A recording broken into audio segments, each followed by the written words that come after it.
nama saya Alfiseda Amini, perwakilan dari kelompok 5 yang bertugas sebagai moderator. Dan diskusi siklus penanggulangan bencana. Perkenalkan anggota kelompok saya. Yang pertama ada saya sendiri, yang kedua Zahra Aliza, ketiga Najwa Ananda, keempat Rahmi Hanifah Putri, dan kelima Vijay Lestari. Berikut peta hasil dampak letusan Gunung Sinabung pada tahun 2013 sampai 2014. Bisa dilihat sendiri. Dan selanjutnya materi pertama akan dibacakan dan dijelaskan kepada anggota kelompok kami, yaitu Puji Lestari.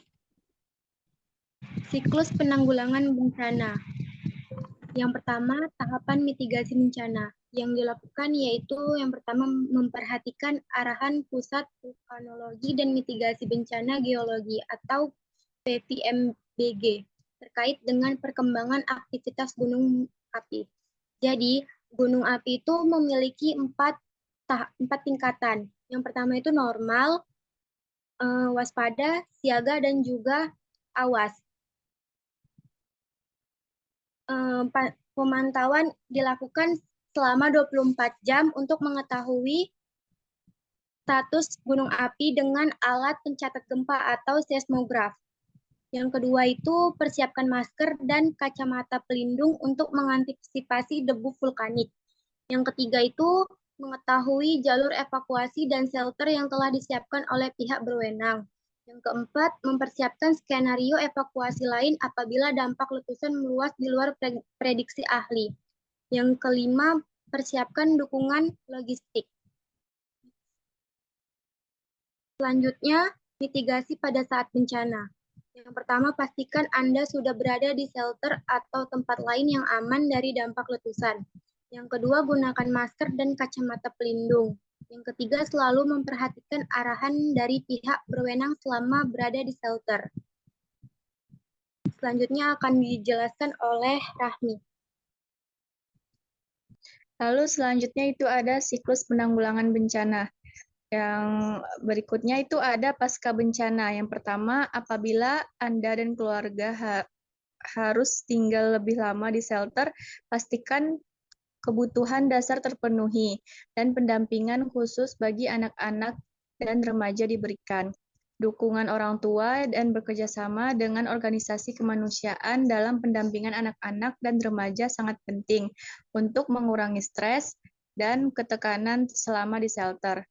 Yang kedua itu ada tetap gunakan masker dan kacamata pelindung ketika berada di wilayah yang terdampak abu vulkanik. Yang ketiga, memperhatikan perkembangan informasi dari pihak berwenang melalui radio atau pengumuman dari pihak berwenang. Dan terakhir, waspada terhadap kemungkinan bahaya kedua atau secondary hazard berupa banjir lahar dingin. Bencana ini dipicu oleh curah hujan tinggi dan menghanyutkan material vulkanik maupun reruntuhan kayu ataupun sepanjang sungai dari hilir ke hulu. Perhatikan bentangan kiri dan kanan dari titik sungai mengantisipasi luapan banjir dari lahar dingin. Yang berikutnya itu tahap kesiapsiagaan. Yang pertama, melakukan uji coba rencana penanggulangan kedaruratan bencana bisa dengan melakukan simulasi bencana dengan warga yang tinggal di daerah sekitar lereng gunung api. Yang kedua, melakukan organisasi, komunikasi, pemasangan, dan menguji sistem peringatan dini bencana. Yang berikutnya dilanjutkan oleh Zahra. Selanjutnya, adapun tahapan tanggap darurat dari Gunung Sinabung. Berdasarkan SK Bupati Karo nomor 361-001-Bakesbang-2014, penetapan status tanggap darurat erupsi bencana Gunung Sinabung di 4 kecamatan meliputi 23 desa dan 2 dusun. Adapun langkah-langkah yang dilakukan oleh Direktorat Jenderal Cipta Karya, Kementerian Pekerjaan Umum yaitu sebagai berikut. Yaitu telah beroperasi di lokasi pengungsian 15 unit mobil tangki air, 1 unit dump truck, dan 1 unit truk tinja. Terdiri dari 7 unit dari Depo Ditjen Cipta Karya, Kementerian Pekerjaan Umum di Tanjung Merawa, Medan, 3 unit dari PDAM Tirtana di Medan, 2 unit dari PDAM Brastagi, 3 unit dari PMI, 1 unit truk tinja dari Depo Ditjen Cipta Karya, Kementerian Pekerja Umum di Tanjung Merawa, 1 unit dump truck dari Depo Ditjen Cipta Karya, Kementerian Pekerjaan Umum di Tanjung Merawa, Medan. Adapun langkah lainnya yaitu ada mobil tangki air yang melayani kebutuhan air bersih di 41 titik pengungsian, di mana itu telah terpasang dan dimanfaatkan oleh pengungsi yang tersebar di wilayah Kabanjahe dan Brastagi sebanyak 81 unit hidran umum, 46 unit WC, 23 unit tenda hunian darurat, dan 520 unit jerigen. Lalu juga terbangun dan beroperasi terminal air atau pipa curah di kantor Dinas PU Kabupaten Karo. Terminal air tersebut dibangun untuk memudahkan jarak tempuh pengungsian air bersih di mobil tangki air. Selanjutnya akan dijelaskan oleh teman saya.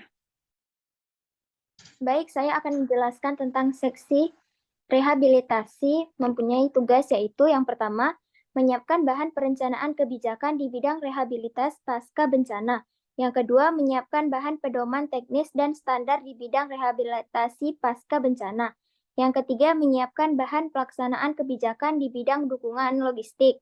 Yang keempat, menyiapkan bahan kerjasama di bidang rehabilitasi pasca bencana. Selanjutnya, menyiapkan bahan pengendalian dan pengawasan di bidang rehabilitasi pasca. Selanjutnya, bencana menyiapkan bahan dan menyusun laporan di bidang rehabilitasi pasca bencana. Menyiapkan bahan fasilitasi di bidang rehabilitasi pasca bencana.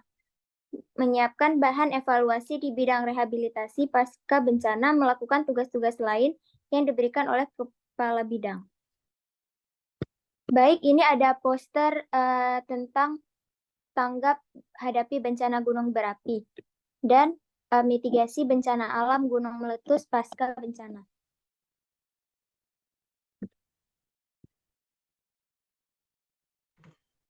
Baik, terima kasih. Terima kasih sampai di sini saja presentasi kelompok kami. Wassalamualaikum warahmatullahi wabarakatuh.